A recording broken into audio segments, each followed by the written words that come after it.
nastaghfiruh wa na'udzu billahi min syururi anfusina wa min sayyiati a'malina may yahdihillahu fala mudhillalah wa may yudlil fala hadiyalah.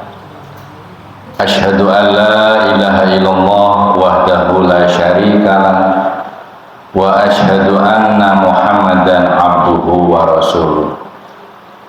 Allahumma sholli ala Muhammad wa ala ali Muhammad kama shallaita ala Ibrahim wa ali Ibrahim wa barik ala Muhammad wa ali Muhammad kama barakta ala Ibrahim wa ali Ibrahim innaka Hamidum Majid. Amma ba'du. Qala Allah ta'ala fi kitabihil karim, a'udzu billahi minasyaitonir rajim.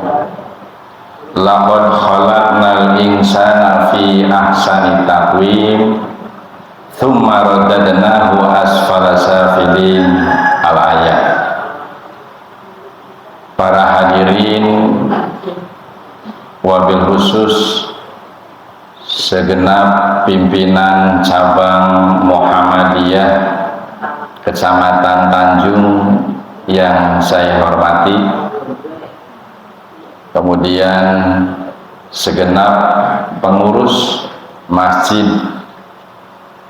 Abdul Aziz yang saya hormati pula, dan seluruh hadirin yang tidak bisa saya sebut satu persatu yang dimuliakan Allah Subhanahu wa ta'ala.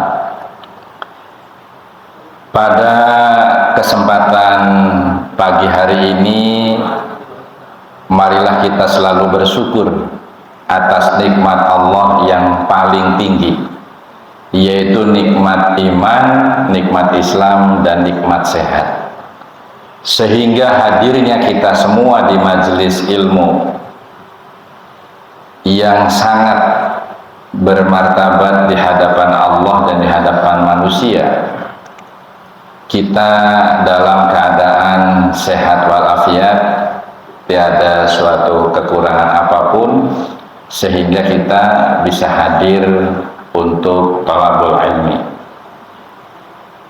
Dan marilah kita doakan sahabat-sahabat kita yang mungkin hari ini tidak bisa hadir karena sakit, semoga Allah menyembuhkan dan mengangkat penyakitnya, kemudian menetapkan iman Islamnya, sehingga hatinya nanti ketika sembuh selalu subur dan selalu semangat untuk mengikuti kegiatan taklim seperti ini. Karena apa? Karena hidup dengan ilmu itu insya Allah akan mudah. Kemudian hidup dibingkai dengan iman dan takwa, insya Allah hidup kita semakin terarah.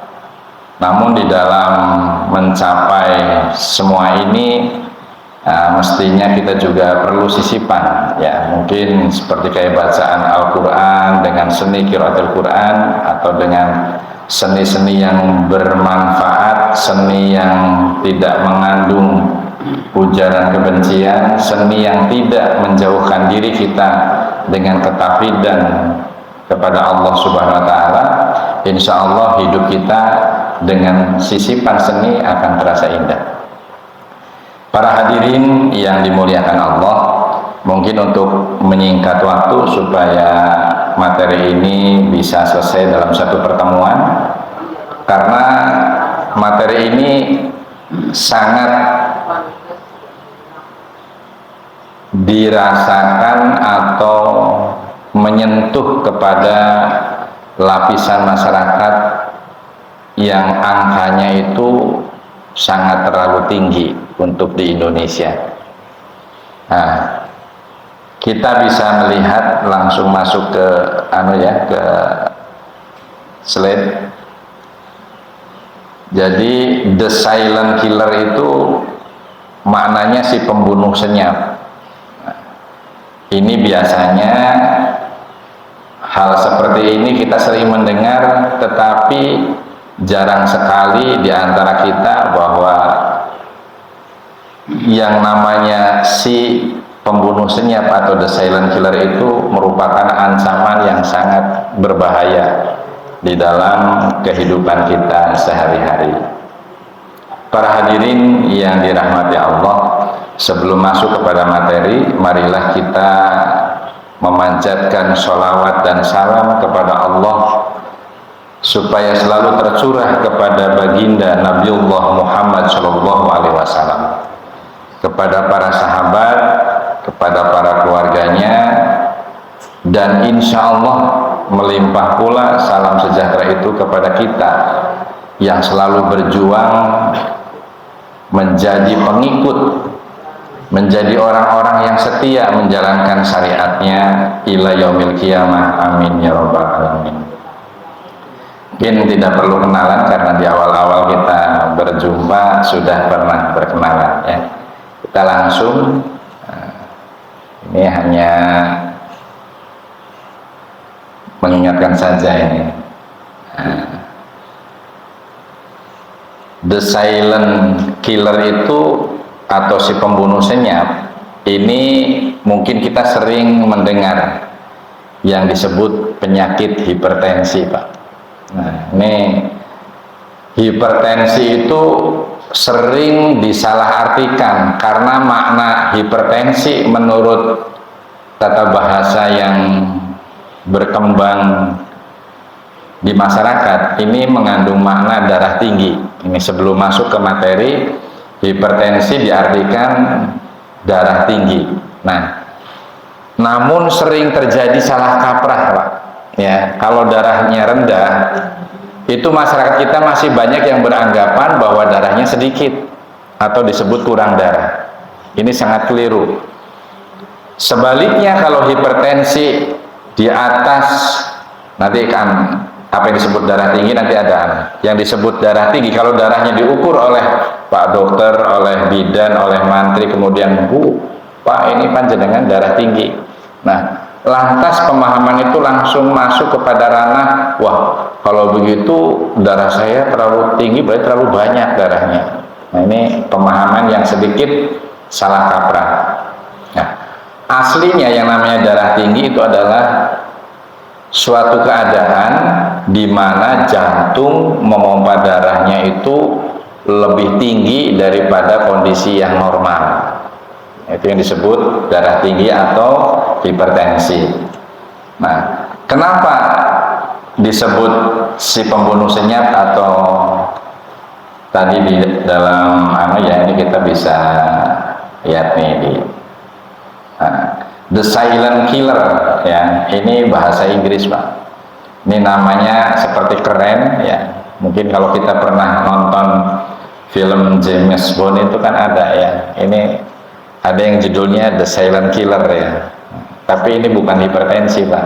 Ya. Ini judulnya pernah ini oleh 007 ini untuk mengingat James Bond aja ini untuk supaya masuk.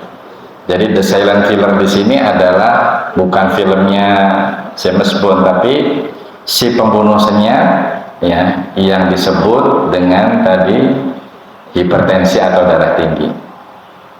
Paham ya? Ini sampai sini. Jadi bukan, kalau darah tinggi itu bukan darahnya banyak ya. Kemudian tidak boleh makan bla bla bla bla bla gitu ya. Ini stop dulu. Atau yang darahnya rendah kemudian langsung darahnya sedikit harus banyak makan daging kambing gitu. Itu bukan ke situ dulu ya.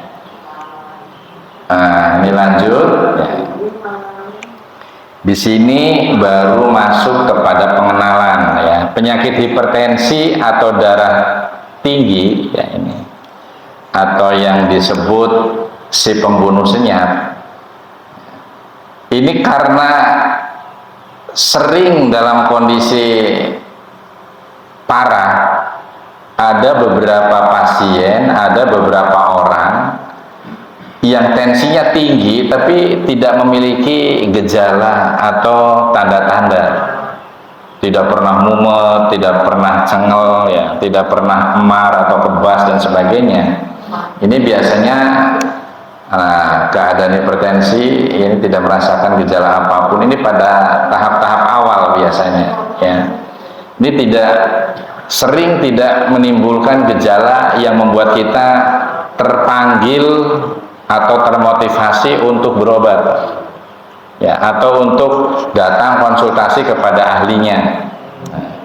Sehingga mungkin sering mendengar si fulan kemarin ngaji bareng dengan kita dalam forum seperti ini, tiba-tiba hanya dibatasi oleh ruang dan waktu.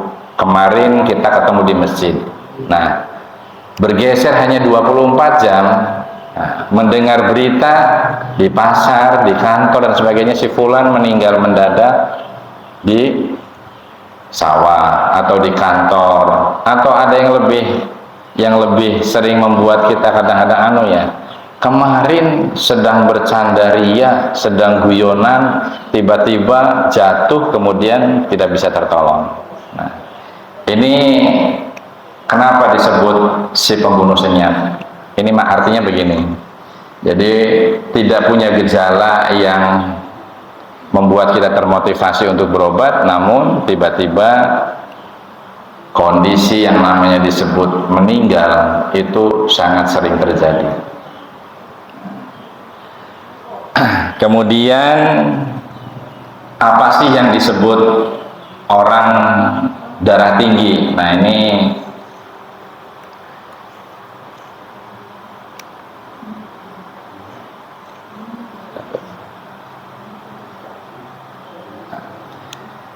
ya, dinyatakan darah tinggi itu atau hipertensi ketika kita, ya, kondisi kita ketika misalnya diperiksa tensinya dengan alat yang disebut tensimeter atau sphygmomanometer atau tensi elektronik yang sekarang lebih canggih lagi, ya, itu didapat kalau kita diukur itu sudah kondisi kita tensinya tuh di atas 140/90. Ini sudah dianggap hipertensi, ya.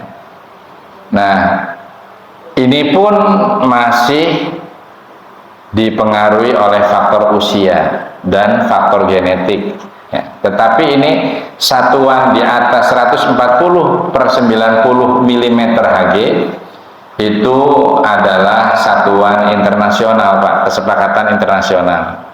Ya, jadi kalau kita tensinya sudah 140/90, ini berarti disebut hipertensi. Kemudian bila mana, nah ini pada poin yang kedua ini, Bapak Ibu bisa dilihat, bila kita ditensi di atas 180/120, berarti kondisinya itu sudah sangat parah. Ya, kalau dalam tanda kutip itu sudah harus hati-hati, ya, warningnya kita harus hati-hati, ya. Kemudian sebagian besar di masyarakat kita yang menganggap bahwa wah, yang namanya hipertensi mah sekarang sudah lazim, sudah umum gitu ya, penyakit yang bisa diobati dengan mudah, bisa beli di apotek juga harganya murah, ya, cukup dengan amlodipin katanya, ya, kemudian tensi kita bisa stabil kembali. Nah, kenapa hal ini menjadi dianggap remeh-temeh? Ini karena pemahaman hipertensi itu hanya bisa diobati angkanya saja, Pak, tapi tidak mengetahui bagaimana hipertensi itu akan menggerogoti organ tubuh kita yang sangat vital atau penting.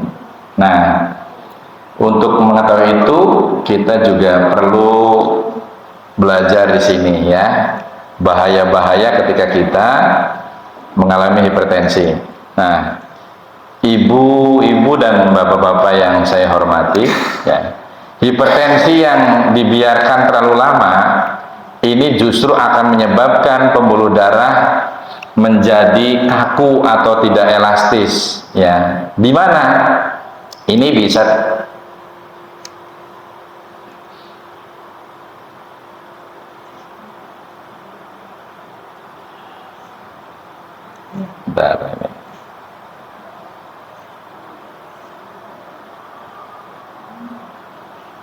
Nah, ini biasanya terjadinya itu yang paling sering di daerah ginjal dan jantung. Kembali lagi. Nah ini ibu bisa melihat, jadi hipertensi yang bila dibiarkan terlalu lama ini akan menyebabkan pembuluh darah menjadi tidak elastis atau kaku, Bu, ya. Kalau kaku kan ini biasanya lebih cenderung kepada persendian, daerah otot. Tapi kalau di dalam pembuluh darah ini istilahnya yang lebih relevan itu adalah tidak elastis, ya. Ini sering terjadi di daerah area ginjal yang dapat berakibat gagal ginjal, ya, atau ginjal menjadi rusak. Nah, kalau yang sangat berbahaya itu disebut nephrotic syndrome. Jadi ginjal itu betul-betul tidak berfungsi sama sekali. Nah, ini berbeda sekali dengan kemarin yang viral, Pak. Yang viral ada gangguan ginjal yang disebut gagal ginjal pada anak-anak akibat obat-obat yang murah. Ya, kita bisa membeli obat yang murah untuk turun panas, batuk dan sebagainya. Itu terjadi kejadian yang sangat akut dan sangat misterius kemarin, viral banget. Ya, anak tiba-tiba ginjalnya itu tidak berfungsi sama sekali dan tidak bisa buang air kecil atau miksi, ya. Kemudian ada gangguan demam yang sangat tinggi sehingga bisa menyebabkan kematian yang mendadak. Nah, ini bukan dari hipertensi, Pak, tetapi itu adalah ginjal yang berhenti fungsinya akibat salah satu zat yang pernah saya terangkan yang lalu. Nah, kalau di sini ini pelan-pelan tetapi pasti akan bisa dirusak ginjal itu oleh hipertensi. Nah, kemudian konsekuensi logisnya itu bila terjadi ginjal rusak, ini Anda harus rutin cuci darah, ya. Yang jumlahnya di dalam sebulan itu minimal itu 8 kali, Pak. Ada yang sudah pernah cuci darah, Pak? Nah, mungkin Pak Haji Tasbianto gitu sudah. Aziz. Oh, Mas Aziz, betul ya, Mas Aziz Mundut, putranya Pak Kiai, Pak almarhum Kiai Maksum, ya. Itu beliau sampai sekarang ya masih bolak-balik itu cuci darah, Pak. Ya, padahal sekarang nanti cuci darah itu berapa harganya? Nah, ini kita bisa lihat. Nah, biaya sekali cuci darah ini rata-rata 1 juta rupiah ini. Oh, ya, ini biaya sekali cuci darah ini rata-rata 1 juta rupiah. Kalau kita belajar matematik, ya, di dalam sebulan itu tadi minimal 8 kali, Pak, kalau sudah sampai merusak ke ginjal dari hipertensi tadi. Nah, ini kalau hitung-hitungan berarti kan sebulan itu sudah kurang lebih 8 juta rupiah. Ini belum apa? Ongkos becak ke rumah sakit, ongkos Grab atau ongkos Gojek gitu, itu belum menghitung, ya. Nah, itulah yang disebut mengapa tadi nikmat yang tertinggi itu yang harus sering disyukuri adalah salah satunya nikmat iman, nikmat Islam, dan nikmat sehat. Karena kita sering di masyarakat yang disyukuri itu nikmat itu seringnya kalau kita mampu beli motor, kemudian syukurannya masih keliru dalam memaknai syukuran, ya. Motor datang dari mobil, ya, dari armada yang mengantarkan, kemudian disawer, kemudian giles telur, dan sawer apa, Bu? Sawernya ada beras kuning, ada beras ketan, macam-macam ini. Ini yang masih berkaitan dengan tahayul, bid'ah, dan khurafat. Karena ini kita harus makin cerdas, ya. Nah, nikmat sehat itu harus betul-betul disyukuri. Dengan apa? Ya, disyukuri dengan minimal bilisan alhamdulillahirabbil alamin, dengan ucapan. Kemudian amalul bil arhamnya dengan apa?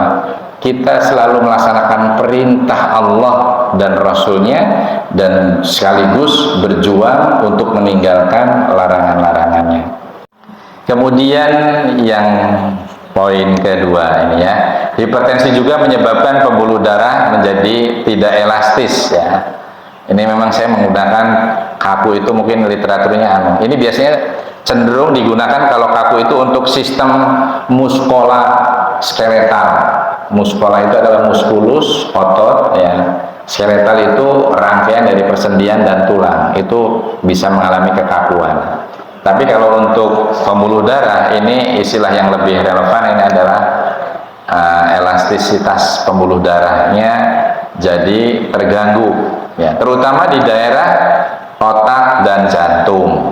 Nah, tadi di ginjal ya, akan menyebabkan kita pada akhirnya harus membuang uang 8 juta hanya untuk mencuci darah kita ya, karena ginjal kita yang rusak.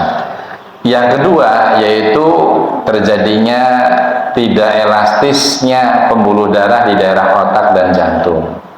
Nah, kemudian bila pembuluh darah yang kaku atau pecah di daerah otak, ini mungkin yang sering kita dengar ya, wah si fulan kemarin stroke, ngomongnya pelok, lumpuh sebelah ya, kemudian ada juga yang lumpuh total ya, gara-gara pecah pembuluh darah ya di otak. Nah, ini salah satu penyebabnya adalah hipertensi yang paling banyak, Pak. Makanya dia tuh tidak pernah memberi kabar dulu, tidak pernah woro-woro dulu, ini aku mau memecah pembuluh darahnya si fulan itu loh, nggak ngasih sinyal dulu, Pak.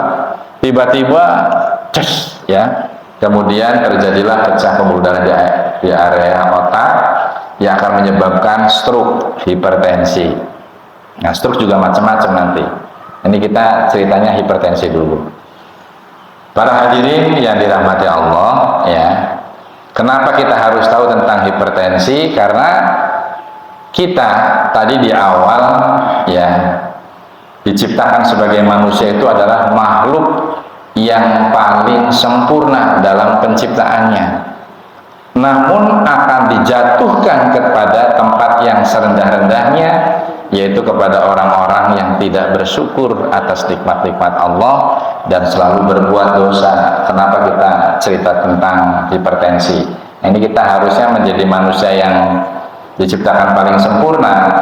Nah, salah satu penyebab utama daripada kematian yang mendadak adalah hipertensi. Maka dipandang perlu umat Islam harus memahami tentang si pembunuh senyap ya. Kembali, ini bila pembuluh darah, tekanan darah tinggi di area jantung ini ya, bila pembuluh darah tekanan tinggi di area jantung ini akan menyebabkan jantung menjadi bengkak atau kongestif, bengkak itu ya. Jadi jantungnya itu membengkak seperti yang melar ya. Jadi jantungnya itu karena berdenyutnya dengan kekuatan yang lebih dahsyat daripada ukuran normal, karena kita nggak pernah lihat, Pak, tapi bekerjanya itu dipacunya dengan luar biasa, sehingga lambat laun akan menjadi bengkak atau kongestif ya. Atau yang disebut juga kardiomegali. Nah, ini ada istilah ya, di sini tidak dicantumkan, tetapi ada istilah kardiomegali atau jantung bengkak atau kongestif yang diakibatkan oleh darah tinggi. Nah, begitu pula pembuluh darah kaku karena hipertensi ini bisa menyebabkan kebutaan dan kerusakan hati. Berarti menyerangnya kemana-mana, Pak. Banyak yang dikatakan bahwa seseorang mengidap penyakit misalnya glaukoma atau gangguan tekanan bola matanya itu lebih tinggi dibandingkan ukuran normal, itu yang namanya glaukoma. Kemudian yang sering juga terjadi katarak ya. Katarak itu gangguan daripada pembuluh darah secara keseluruhan di otak, tetapi khusus yang memberikan suplai darah dan oksigen kepada saraf mata atau yang disebut retina, ya, itu mengalami penyumbatan, sehingga ketika terjadi penyumbatan di pembuluh darah retina, ini tambahan sedikit dari konsep ini mata jadi kabur penglihatannya Pak. Awalnya ini orang hipertensi itu ada yang kabur, ya, gejala awal-awalnya sering keliengan, kemudian kalau membaca mungkin hurufnya bisa kayak double, triple, ya, jadi kayak ada bayangan-bayangannya. Bertambah hari, bertambah minggu dan bulan, kemudian tidak diobati, kemudian terjadinya kekurangan daya lihat, daya untuk melihat objek, ya, sehingga lambat laun terjadilah katarak total yang harus dioperasi. Ya, sekarang sering ya Pak, ada operasi katarak gitu lah. Nah, itu ini salah satu penyebabnya juga dari hipertensi. Kemudian yang kedua, ini kerusakan hati yang disebabkan oleh hipertensi. Jadi hati juga bukan hanya karena virus hepatitis saja Pak, tapi karena gangguan hipertensi ini akan menyebabkan kerusakan di dalam hati. Nah, berdasarkan fakta dari WHO atau World Health Organization, ya, pembuluh darah di dalam tubuh manusia ini, kenapa tadi saya membacakan di muqaddimah itu laqad khalaqnal insana fi ahsani taqwim. Ini satu pembuktian bahwa manusia itu betul-betul diciptakan pada kondisi ciptaan yang paling sempurna. Ya, kenapa? Ini ada gambaran. Setelah diteliti berdasarkan WHO, ternyata pembuluh darah di dalam tubuh manusia itu jika ditarik lurus itu ya, nah kita ulur gitu ya, pembuluh darah yang ada di seluruh tubuh kita, ini panjangnya ini bisa mencapai kurang lebih dari 96.000 kilometer, ya. Kalau dibikin perbandingan Pak, dibuat perbandingan, ini kalau diulur gitu ya, nejare wong Jawa tadi jembreng ya, diulur itu ya, kayak orang-orang di Kubang Wungu sana yang suka membuat tambang itu ya, diulur itu ya, sampai butuh lahan yang panjang ya. Nah, ini setara dengan 2 kali mengelilingi bumi. Ini coba, siapa yang bisa membuat seperti ini? Dan makhluk mana yang punya kelebihan-kelebihan seperti ini? Ini ilmu, makanya kita juga perlu mengetahui bahwa kenapa kita selalu harus bersyukur. Karena kita diciptakan oleh Allah menjadi makhluk yang sangat sempurna. Dari satu saja tentang pembuluh darah bisa dibayangkan bila dijembreng dan diulur itu ternyata 2 kali untuk mengelilingi bumi. Nah, ini ayatnya nih ya. Laqad khalaqnal insana fi ahsani taqwim, ya. Sungguh kami telah menciptakan manusia di dalam bentuk yang sebaik-baiknya. Quran surat At-Tin ayat 95a. Iya, 95. Maksudnya Quran surat 95, ayatnya ayat keempat. Nah, yang bawa Quran silahkan dianalisa ya, betul nggak? Cocokin ayatnya, ayat ke-95 ya, surat 95. Okay. Kemudian ayatnya ayat yang keempat. Ini mohon maaf Pak, kalau saya mungkin masih ada apa ya, antara yang dipikir dan yang keluar lewat lisan saya ada yang sering keliru. Ini istri saya juga mengenali Pak, ini ternyata ada gangguan yang diakibatkan oleh obat yang saya konsumsi Pak. Jadi untuk menghilangkan rasa sakit itu ada obat yang efeknya kepada apa yang mau disampaikan dengan penyampaian kadang-kadang tidak sinkron. Jadi mohon maaf barangkali ini tadi sering beberapa kali. Ini jujur saya lagi konsumsi obat untuk anti nyeri. Di daerah-daerah yang lain saya masih belum bisa hadir Pak, termasuk ini kegiatan di musab seluruh di wilayah PDM. Ini saya kemarin minta izin, saya belum bisa hadir dulu. Ini karena Tanjung tetangga, alhamdulillah lah masih dekat, masih terjangkau. Tapi barangkali tadi ada kejadian seperti tadi, mohon dimaklumi ya. Jadi kembali kepada Quran surat 95 ayat keempat ya. Nah, kita cek ternyata betul ini ya. Kemudian saya menambahi dari ayat ini ya, yang kelimanya ini langsung merupakan jawaban ya. Tsumma radadnahu asfala safilin. Kemudian kami Allah ini akan mengembalikan dia manusia ke tempat yang serendah-rendahnya ya. Illal ladzina amanu wa amilus solihati falahum ajrun ghairu mamnun ya.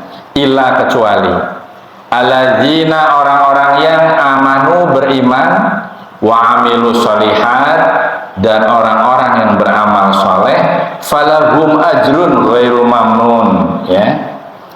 Jadi kecuali orang-orang yang beriman dan mengerjakan kebajikan, maka mereka akan mendapat pahala yang tiada putus-putusnya. Mudah-mudahan pahalanya tidak putus-putusnya, seperti panjangnya pembuluh darah kita ketika kita jembreng, ya. Ini kenapa pada pagi hari ini kita mempelajari hipertensi. Ini ada kaitan dengan perintah dan pernyataan Allah di dalam Quran surat 95 pada ayat keempat, 5 dan 6. Para hadirin yang dirahmati Allah ya. Nah, ini sebagai gambaran supaya kita semakin mensyukuri betapa hebatnya, betapa sempurnanya ciptaan Allah. Nah, mengapa pembuluh darah sepanjang 96.000 km itu cukup di dalam organ jantung, otak, ginjal, dan di dalam seluruh tubuh manusia? Nah, kemudian pembuluh darah pada jantung akan selalu mengecil ya. Jadi biasa Pak, pada awalnya pembuluh darah itu besar, dari jantung keluar besar, lama-lama kemudian yang masuk ke otak, ke jantung, ke ginjal itu kemudian akan tambah mengecil. Bahkan ini ada penelitian ya, bahwa berdasarkan fakta ya, pembuluh darah terkecil yaitu berdiameter 5, coba ini bisa dibayangkan, 5 sampai 10 mikrometer atau berukuran setengah dari diameter rambut manusia.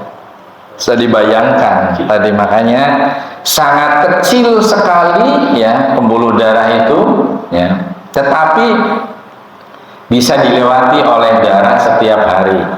Ketika jantung berdenyut, kemudian ketika jantung kalau berdenyut itu memompa, dan pada saat jantung mengembang, makanya ada tekanan darah di atasnya sistole, di bawahnya diastole. Kalau sistole itu adalah ketika jantung memompa darah ke seluruh tubuh, kemudian kalau diastolenya itu adalah ketika jantung yang sudah ketika darah yang sudah beredar dipompa oleh jantung ke seluruh tubuh, kemudian disedot kembali lagi kepada jantung, itu ukuran diastolenya. Makanya satuan tensi itu ada misalnya 120 per 90 ya, milimeter Hg. Nah, satuannya itu milimeter Hg ya, airaksa ya. Nah, itu tadi saya bincang-bincang dengan Pak Anas bahwa kita orang kesehatan itu kalau tidak sinau, tidak belajar Pak, itu akan ketinggalan. Contoh, pada saat tensimeter pertama kali ditemukan itu satuannya milimeter Hg karena alat ukurnya pakai airaksa. Sementara beriringnya dengan teknologi kedokteran, airaksa itu sangat berbahaya di kalangan kita. Ketika ada kebocoran dari tensi, kemudian nempel di kulit kita, seperti kayak obat merah, airaksa itu harus tidak digunakan di fasilitas kesehatan. Sehingga sekarang diciptakanlah ada tensimeter yang pakai manometer ya, yang pakai jarum, tidak pakai air rasa lagi. Yang lebih maju lagi pakai digital, pakai elektronik. Nah itu sekarang lebih detail.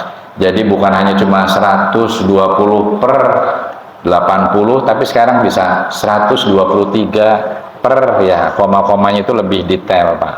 Nah, ini teknologi ya. Selanjutnya, nah ini kalau Bapak bisa pengen kenalan dengan yang namanya pembuluh darah, ya ini aliran darah lancar, ini maksudnya kayak selang Pak ya, jadi tidak ada gangguan ya. Ini lebih detail lah, nanti ini biasanya lebih pengkhususan kepada profesi ini Pak ya. Ini hanya sekedar pengenalan saja. Nah ini kalau yang sini yang kuning-kuning itu adalah gambaran flap atau intip ya, bisa dari intip itu senangnya nempel ya, bukan nempel di panci saja atau di teko atau di sangan dan sebagainya, tapi ngintip juga di pembuluh darah ini ya. Nah, nanti ini kita bicarakan ada juga gangguan pembuluh darah bukan karena tensi saja, tapi karena memang faktor flap ini ya. Kemudian aliran darah mengalami penyumbatan ya, dan sebagainya dan sebagainya. Kalau yang ini yang bersih nih ya, yang lancar. Kita ke sini. Bayangkan ketika tekanan darah tinggi atau hipertensi yang menyebabkan pembuluh darah yang sangat kecil ini tidak elastis dan memompa terlalu cepat, lalu memasuki otak, jantung, ginjal dan organ lain ya. Apa yang akan terjadi? Nah, ini tanda tanya di sini. Pembuluh darah yang kecil ini lama-kelamaan akan pecah ya, yang disebut hemorhagik ya, pecah pembuluh darah. Biasanya kalau terjadi di otak ini akan stroke. Ini sekedar pengetahuan umum saja.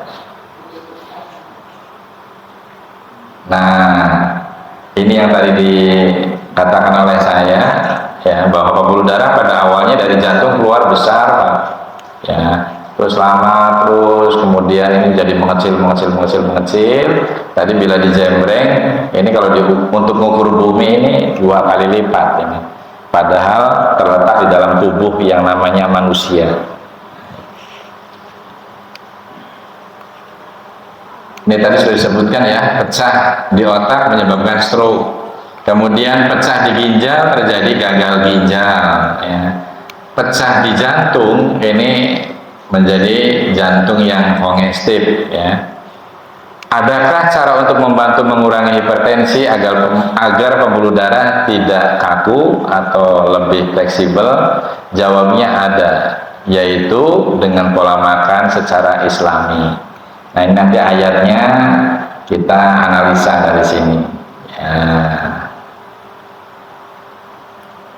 Di sini di dalam Quran surat Al-Baqarah ya, bisa dilihat Bu, boleh dilihat di dalam Al-Quran ya, surat Al-Baqarah surat kedua berarti ya, kemudian ayatnya 168. Ada yang bawa Quran enggak?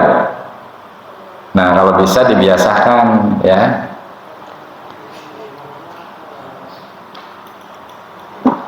Di sini ya ayuhan nas kulu mimma fil ardi halalan thayyiban wa la tattabi'u khutuwati syaitan.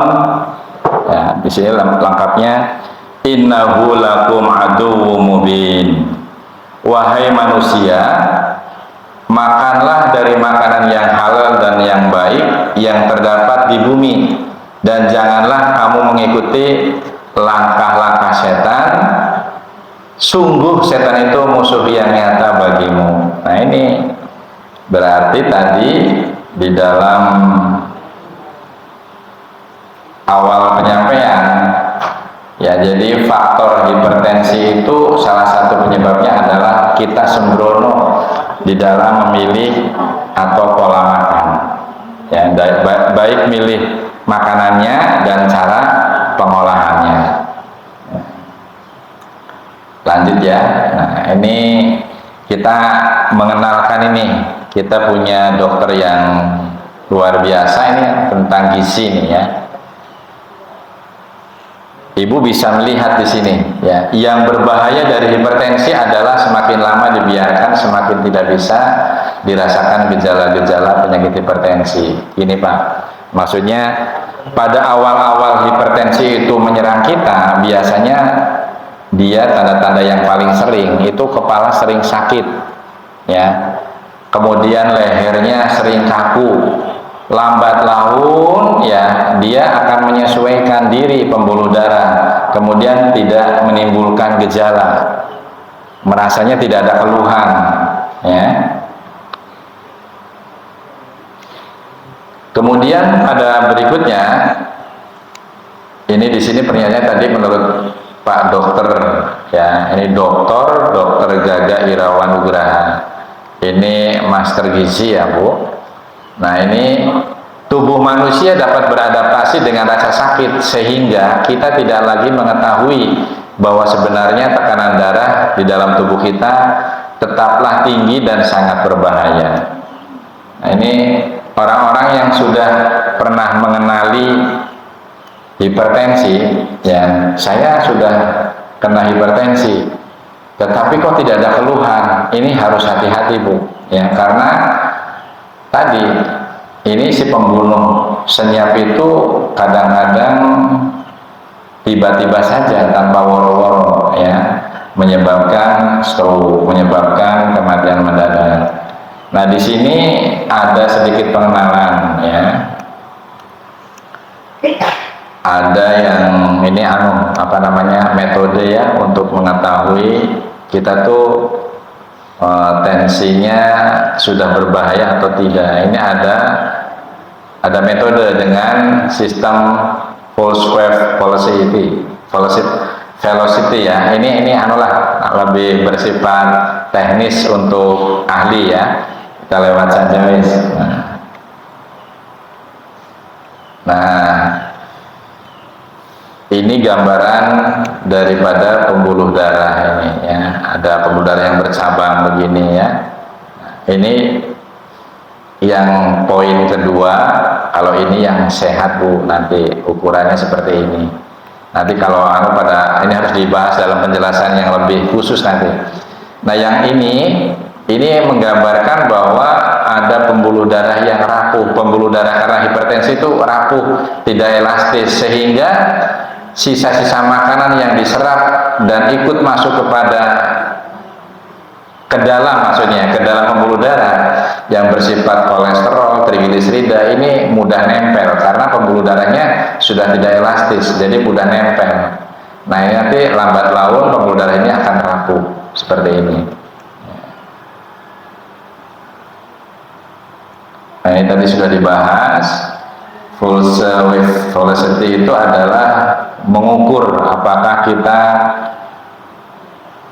hipertensinya masih aman atau sudah bahaya ya. Nah, di sini ada sebuah indikator untuk mengukur fleksibilitas pembuluh darah ya. Pembuluh darah dapat diukur menggunakan ini ya, sudah dijelaskan tadi.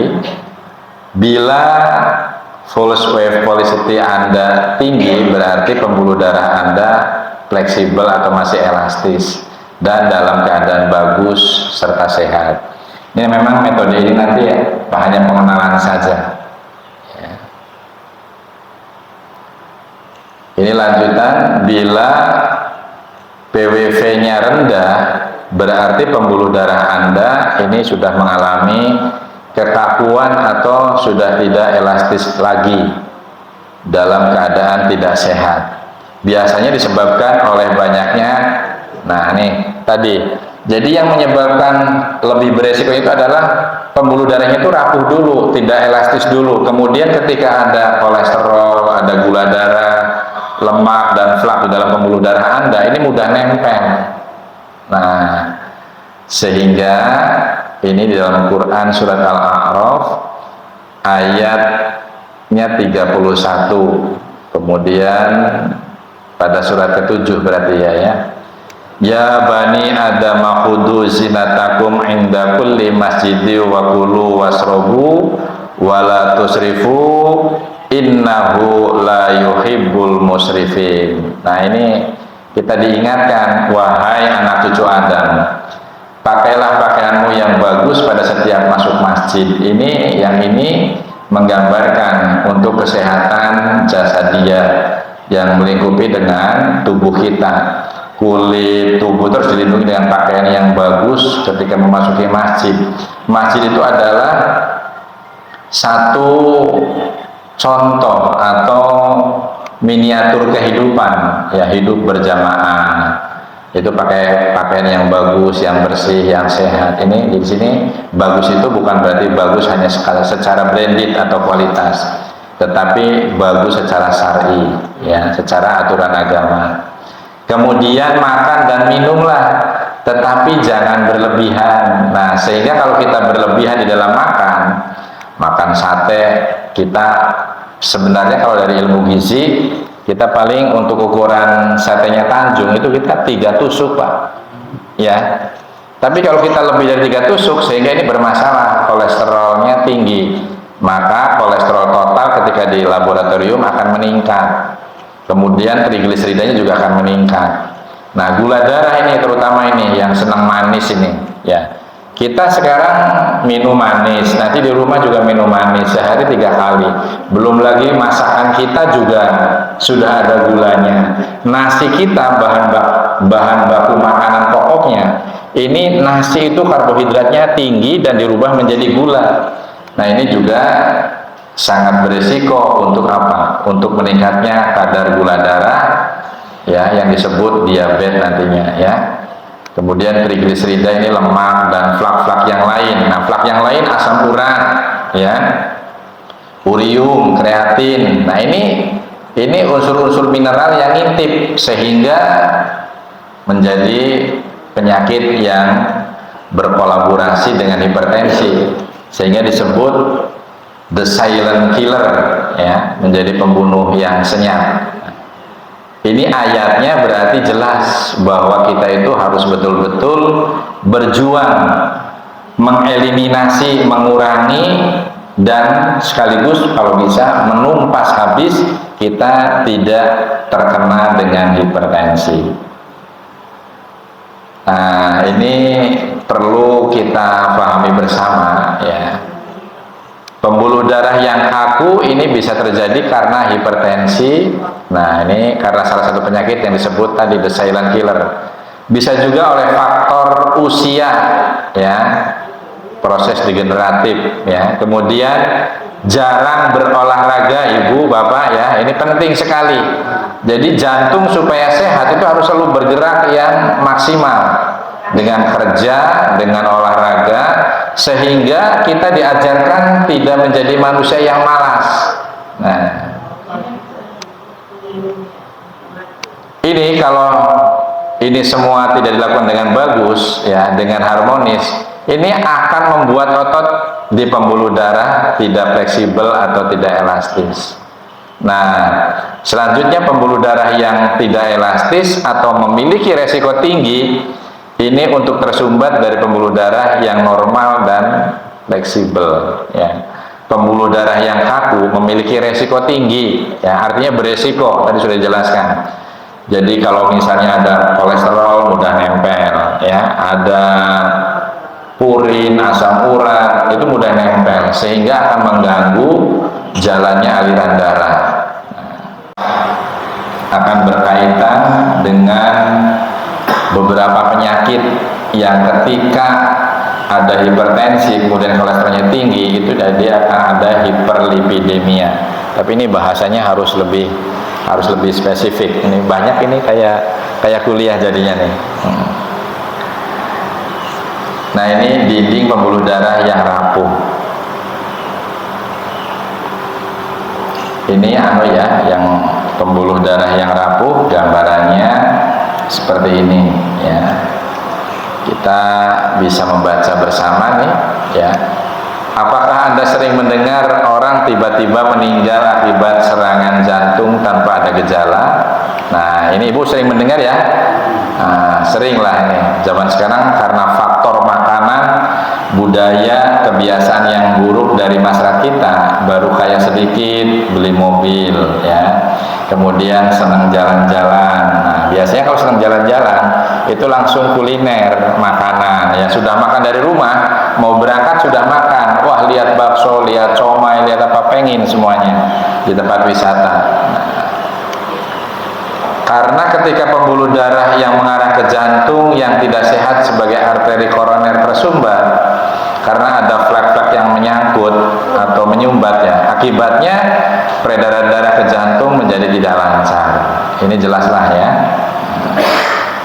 Selang kalau sudah pada ada lumut, ada intip ya, lama-lama kan selang itu akan mengalami sumbatan. Nah, setelah tersumbat ini jantung tidak bisa mendapatkan darah yang dibutuhkan untuk melaksanakan tugasnya, yaitu apa? Memompa darah ke seluruh tubuh. Itulah yang dinamakan serangan jantung koroner. Sering dengar ya Pak ya? Wah, saya kena, misalnya si Fulan kena jantung koroner. Jadi ini jantung koroner itu adalah penyakit jantung yang disebabkan oleh tersumbatnya pembuluh darah yang memberikan suplai oksigen dan darah kepada otot jantung atau miokardio ya, atau otot jantung ya. Hal ini tidak hanya akan terjadi bila pembuluh darahnya sudah tidak remaja lagi atau tua dan kaku. Maka disarankan untuk menjaga pola hidup sehat agar pembuluh darah tidak cepat tua. Nah, di sini harus kita garis bawah ini. Pola hidup sehat itu apa? Ya, pola hidup sehat satu tadi pola makan, olahraga, ya. Bukan di situ saja, pikiran, ya. Jadi otak kita, pikiran kita, hati kita itu harus dijaga, ya. Jadi harus selalu bersyukur atas nikmat-nikmat Allah. Maka ada pernyataan la in syakartum la azidanakum wa la in kafartum inna adzabi lasyadid. Nah, ini di sini ya.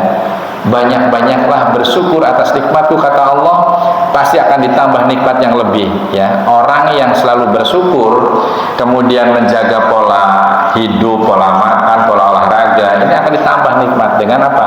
Nikmat yang paling tinggi tadi, iman, Islam, dan sehat. Ini konsepnya seperti ini.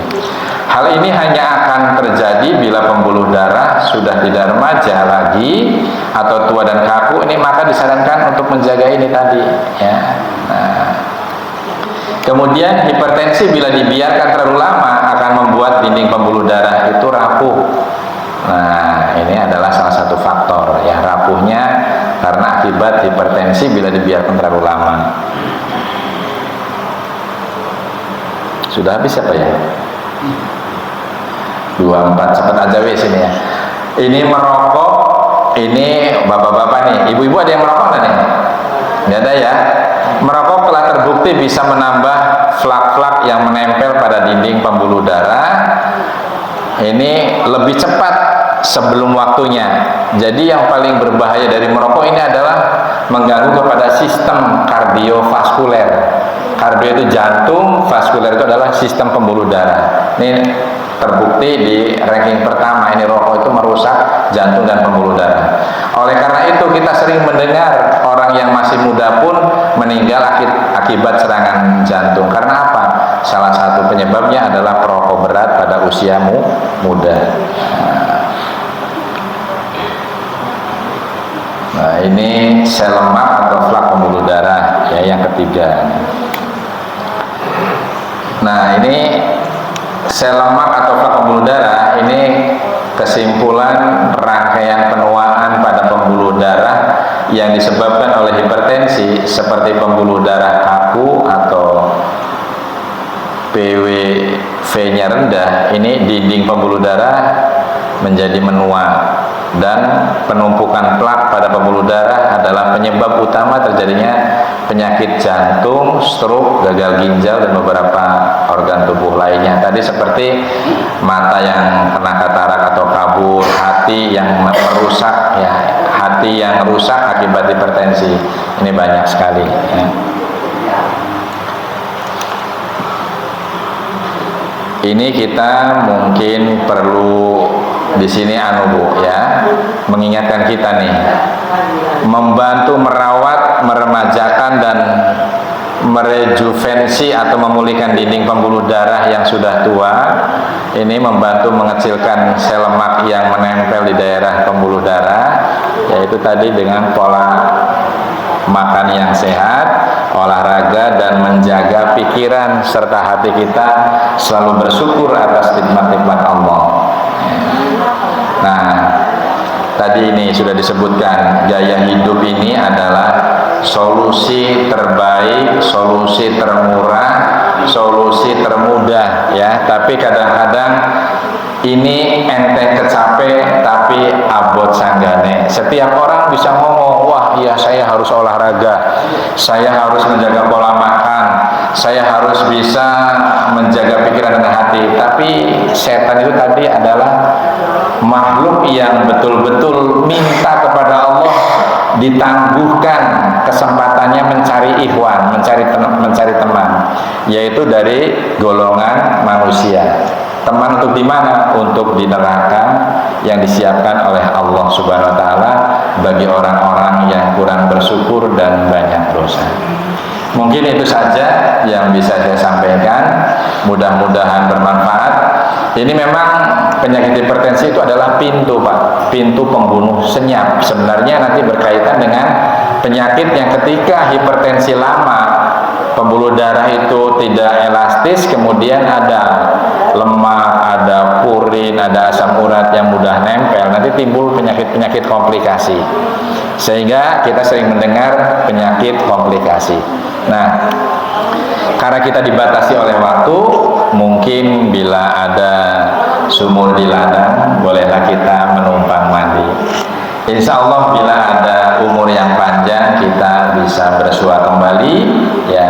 Lumayan sedikit-sedikit ini kuliah kesehatan yang intinya ini adalah bagian daripada ajaran Islam yang suci, ajaran Islam yang paripurna, ajaran Islam yang begitu kompleks, yang mengajarkan manusia menjadi makhluk yang sempurna dan perlu dijaga dan dirawat supaya kesempurnaannya itu bisa menjadikan manusia itu selalu bersyukur kepada Allah Subhanahu wa taala. Demikian kurang lebihnya, mohon maaf. Terima kasih atas segala perhatian. Saya akhiri, nasr minallah wa fatun qarib. Assalamualaikum warahmatullahi wabarakatuh.